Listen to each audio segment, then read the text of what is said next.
Neither snow nor rain nor heat nor gloom of night. This is sorta long, so grab a cuppa or a can of, and hang on. Way back in the dark ages, 1990 or 1991, which means prior to the interwebs and cell phones, I used to do field service on electronic automobile engine analyzers. Now this wasn't that cutesy modern thing that plugs into the single OBDI port under your dash near your steering column. These analyzers were the size of a small refrigerator, with 6 or 8 separate electrical leads to read all your engine was doing, plus it had a vacuum pump with a 14-foot hose and 2-foot SS pipe that went into the exhaust pipe to read your vehicle emissions, weight against timing, RPM, charging system, etc. My customer base was 111.65% professional mechanics. You know, the guys who troubleshoot your car when it's not running right. Guys who understand that you must check both electrical and mechanical elements of your car to find a problem. At the time I was living in central NC and the customer in question was on the Outer Banks, near Nag's Head. On a good day, at 55 miles per hour, then the national speed limit, it was a good 5-hour drive one way. Again, I repeat, a good day. We would call the service desk throughout the day, to close calls. Then get the straight skinny on call B, call the customer for call B, and schedule the work. On the service call in question, the customer called the company's service line and reported that his analyzer was not working. I found out that said customer in Nag's Head had a problem late in the day, and called them immediately to see if I could solve this over the phone and save 10 hours of driving time. Me is me. Customer is Ray. For in the dark ages, every old-school auto shop was required to have at least one mechanic named Ray. My boss is Willie in Hotlanta. Ray's boss is, well yeah, Ray's boss. I call the customer. Hello, this is Ray at Auto Shop across the street from the ocean. How can I help you? Me, Ray, this is me, with Engine Analyzers Inc. I hear you have a problem. Ray, hey Bo, your machine is dead and we need it fixed ASAP. Technically it was his boss's machine, we just did the maintenance and repairs, based on his boss's yearly service contract. Hold that point please. Me, Ray, when you push the start/stop button on the front panel, does the pump come on, do the lights come on and does the countdown start on the CRT? Yes, a CRT, I said it was the dark ages. Ray, the lights are on. Me, just the lights. But no pump sounds, number 3-minute warm-up countdown on the CRT. Ray, nope, nothing. Me, okay, I'll be out there as early as I can get there tomorrow. A rat spit. Fast forward to 4:30 the next morning, huge thunderstorm wakes me up, stumble to the kitchen, turn on the radio. Tornado warnings, driving rain, reports of flooding, an interesting morning ahead altogether. 5:30 I leave the house headed east with Mother Nature playing games ahead of me. What with rain, wind, downed trees and numerous flooded road detours, the 5-hour good day trip took almost 8.5 hours of miserable driving trip, and usually I love driving.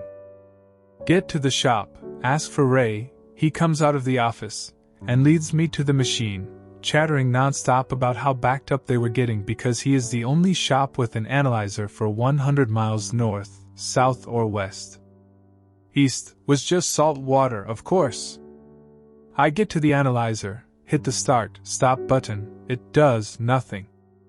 No lights, no pump, not CRT ergo number 3-minute countdown, it did nothing. Me. Ray, I thought you said the lights came on but no pump noises. Ray looks up, points at the overhead lights, moves his hand in a broad circle and says, "The lights are on." Me. No, Ray, I asked if the lights on the machine came on. Pump stat, CRT, countdown. Ray. Told you it does nothing. And he walks away.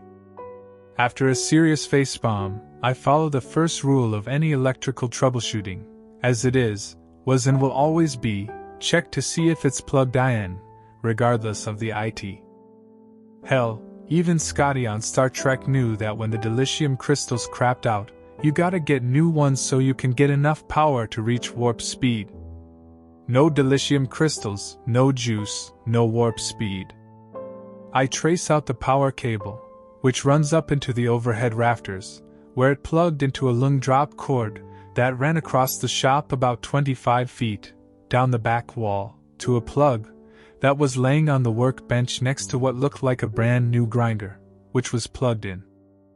I waddled over cursing under my breath, knowing how this was about to play out, unplugged the grinder, plugged in the drop cord, waddled back to the analyzer, pushed the stop button, it lights up, the vacuum pump hums to life, CRT shows the 3-minute countdown, let it sit through that, it hits 0, tells me it's ready, ran the diagram. No trouble found, all systems meets operable parameters. Now, remember the contract? Ray's boss paid for maintenance and repairs, not plugging in stuff. Engine analyzers and company policy was, if we or our machines screw up or you need a normal repair or maintenance, we pay for parts and tech time inside your yearly contract.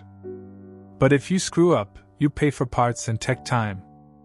Ray's boss is now on the hook for 8.5 hours of drive time, 42 seconds of tech time, on a 1-hour minimum, and 8.5-hour trip return time, based on the original drive out there.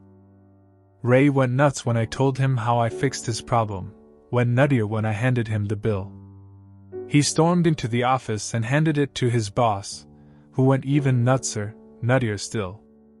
Ray's boss. I won't pay it. It's not my fault, I won't pay it. Me. Well, I guess it isn't personally your fault, it's Ray's fault and Ray is your head mechanic, so you have to pay, and if you don't, we'll cancel your service contract and all your future calls, for 12 months from today, we'll be out of pocket. I don't make the rules, I'm just forced to enforce them. Ray's boss. I refuse to pay it. Who do I talk to about this thing? I won't pay it. Me. I can call my boss, Willie in Hotlanta. Ray's boss. I have his number here. So Ray's boss dials it, puts us on the speakerphone box. Ring, ring, ring. Hello, this is Engine Analyzers Inc. I'm Willie in Hotlanta, how can I help you? Me. Willie, it's me. Then gave him the whole 9 yards, with Ray's boss kibitzing all the way through, telling Willie in Hotlanta repeatedly how it wasn't his fault, and he refused to pay.